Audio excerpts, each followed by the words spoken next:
जय हिंद दोस्तों, रक्षित खन्ना के इस चैनल में आपका स्वागत है। दोस्तों, आज के इस वीडियो में मैं आपको 6 महत्वपूर्ण जानकारियां दूंगा। जैसा कि आप पीछे बोर्ड पर देख रहे हैं, काफी महत्वपूर्ण ये जानकारी है, इसलिए वीडियो को आप शुरू से लेकर आखिरी तक देखेगा और अपने ग्रुप में भी शेयर कर दीजिएगा। और अगर आप पहली बार मेरा ये वीडियो देख रहे हैं तो आप मेरा चैनल सब्सक्राइब भी कर सकते हैं, जिसका नाम है रक्षित खन्ना, क्योंकि ऐसी जानकारियां अक्सर आपको मिलती रहती है इस चैनल के माध्यम से। चलते हैं दोस्तों, आगे बढ़ते हैं। सबसे पहली जानकारी, पेंशन के लिए क्या है जरूरी, कितनी उम्र होने पर मिलती है पेंशन। जी हाँ दोस्तों, पेंशन का अगर आप रूल समझे तो आपकी क्वालिफाइंग सर्विस 15 साल होना जरूरी है। लेकिन जिसकी मेडिकल कैटेगरी है, चाहे मेडिकल कैटेगरी ए हो, बी हो, कुछ भी हो, अगर उनकी 15 साल से कम क्वालिफाइंग सर्विस है तो उनको भी पेंशन दी जाती है। कई केस दोस्तों कोर्ट में चलते हैं कि हमें पेंशन नहीं मिल रही, हमारी क्वालिफाइंग सर्विस इतनी है, लेकिन बाद में कोर्ट डिसीजन दे देता है पेंशनर के फेवर में। लेकिन अगर हम गवर्नमेंट के रूल देखें तो दोस्तों उसमें क्वालिफाइंग सर्विस चाहिए 15 साल। अगर 15 साल से कम आपकी क्वालिफाइंग सर्विस है तो फिर आपको पेंशन नहीं दी जा सकती किसी भी डिपार्टमेंट के द्वारा।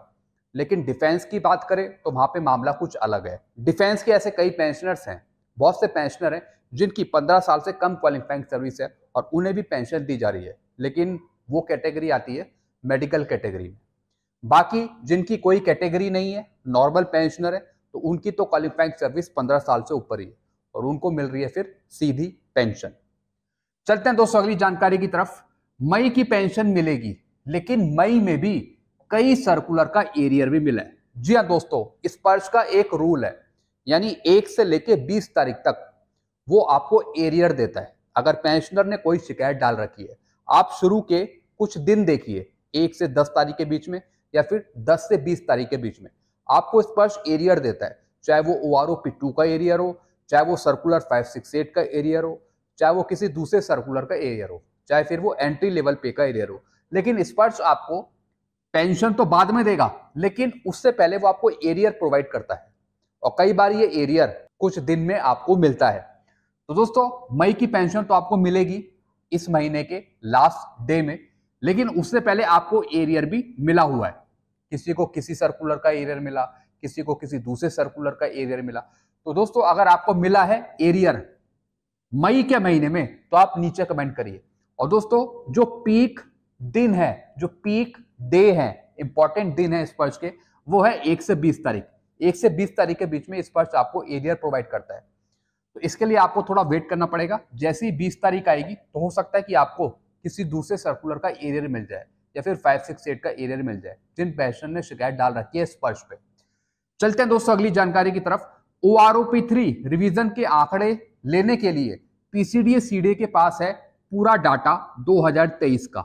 जी हाँ दोस्तों, OROP3 रिवीजन के लिए, जैसा आपको पता है, हमें चाहिए 2023 के आंकड़े, मतलब PCDA CDA को चाहिए OROP3 पेंशन टेबल बनाने के लिए। दोस्तों, ये सारे आंकड़े PCDA CDA के पास है। 2023 में जितने भी पेंशनर्स आए हैं उनका सारा डाटा कंप्यूटर पे फीड है, सारी पेंशन कंप्यूटर पे फीड है। तो दोस्तों, इस वर्ष PCDA को कोई दिक्कत नहीं होनी चाहिए आंकड़े निकालने के लिए। इस वर्ष के PPO की सॉफ्ट कॉपी भी मौजूद है। इस वर्ष के PPO की जो सॉफ्ट कॉपी है वो भी कंप्यूटर पर है PCDA इस वर्ष के पास। और दोस्तों, हार्ड कॉपी है पेंशनर के पास।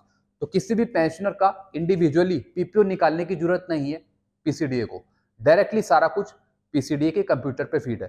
तो आसानी होगी जब उनको डाटा चाहिए होगा OROP3 पेंशन टेबल बनाने के लिए। चलते हैं दोस्तों अगली जानकारी की तरफ। FM में 1000 रुपए का भी एरियर मिलता है पेंशनर को पुराना। जी हाँ दोस्तों, ऐसे बहुत से पेंशनर रहते हैं जो ECHS की फैसिलिटी नहीं लेते, FMA का पैसा भी नहीं लेते। अगर ऐसे पेंशनर हैं तो दोस्तों वो पुराना एरियर भी ले सकते हैं, लेकिन इसके लिए कंपिटेंट अथॉरिटी की इजाजत चाहिए होगी, परमिशन चाहिए होगी, और वो भी रिकॉर्ड से या फिर पेंशन डिस्पर्सिंग एजेंसी से। जी हाँ दोस्तों, अगर ऐसे कोई केस है तो आप नीचे कमेंट करिए कि आपको दोनों चीजें नहीं मिल रही।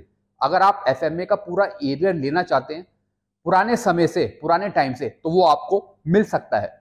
तो दोस्तों, इसके लिए भी एक फॉर्म जारी होता है जिसे हम बोलते हैं fix medical allowance arrear form. ये फॉर्म भरकर आप पुराना एरियर ले सकते हैं, लेकिन इसके लिए जैसा मैंने आपको बताया कंपिटेंट अथॉरिटी की इजाजत चाहिए होगी।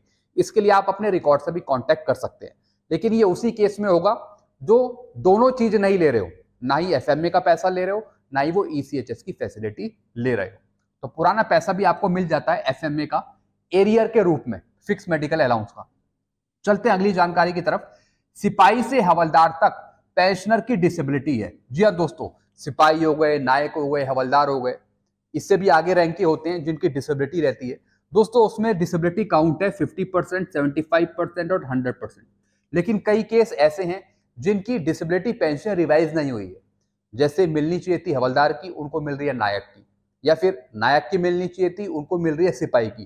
तो जितने भी ऐसे केस हैं जिनकी डिसेबिलिटी पेंशन रिवाइज नहीं हुई है, तो दोस्तों आप नीचे कमेंट करिए, फिर मैं सीपी ग्राम के थ्रू उनकी कंप्लेंट डालकर उनकी रिवाइज डिसेबिलिटी की पेंशन दिलवाऊंगा पीसीडीए स्पर्श से। तो आप मुझे बताइए कि किसी की डिसेबिलिटी पेंशन रिवाइज हुई या नहीं हुई, वो आरोपी 2 के अनुसार। चलते हैं दोस्तों अगली जानकारी की तरफ। स्पर्श पीपीओ में हुई गलतियों को स्पर्श के पेंशनर खुद ठीक कर सकते हैं। जी हाँ दोस्तों, अगर स्पर्श के पीपीओ में आपकी कुछ भी गलती है तो आप उसे खुद ठीक कर सकते हैं, लेकिन स्पर्श के पीपीओ में तो आप करेक्शन नहीं कर पाएंगे। लेकिन स्पर्श की जो आपकी प्रोफाइल है, जो आपको यूजर नेम पासवर्ड मिला हुआ है, जब आप लॉगिन करते हो तो स्पर्श की आपको पूरी प्रोफाइल दिखती है। तो जहां जहां आपको स्पर्श के पीपीओ में गलती नजर आ रही है, बिल्कुल वही डेटा उठा के आप स्पर्श की प्रोफाइल को ठीक कर सकते हो, और फिर आपका हॉरिजॉन्टल पीपीओ भी बाद में इशू होगा, तो फिर आपको बाद में बिल्कुल सही पीपीओ मिलेगा स्पर्श का। तो जो भी आपको स्पर्श के पीपीओ में गलती नजर आ रही है, आप उसे खुद ठीक कर सकते हो। प्रोफाइल में जाकर, पीछे प्रोफाइल है उसकी प्रोफाइल में आकर सारा डेटा देखकर सही से आप उसमें करेक्शन कर सकते हो। जो वेरीफाई करेगा वो आपका रिकॉर्ड वेरीफाई करेगा। फिर दोस्तों उसके बाद पीसीडीए स्पर्श एक नया कॉरिजेंडम पीपीओ निकाल देगा आपके लिए। तो इस तरीके से ये सारी कार्रवाई होती है।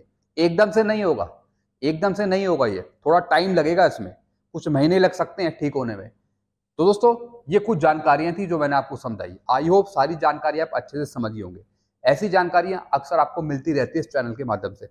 वीडियो आपको अच्छा लगता है, वीडियो को लाइक करें और इस चैनल को आप सब्सक्राइब कर सकते हैं, जिसका नाम है Rakshit Khanna. Thank you so much.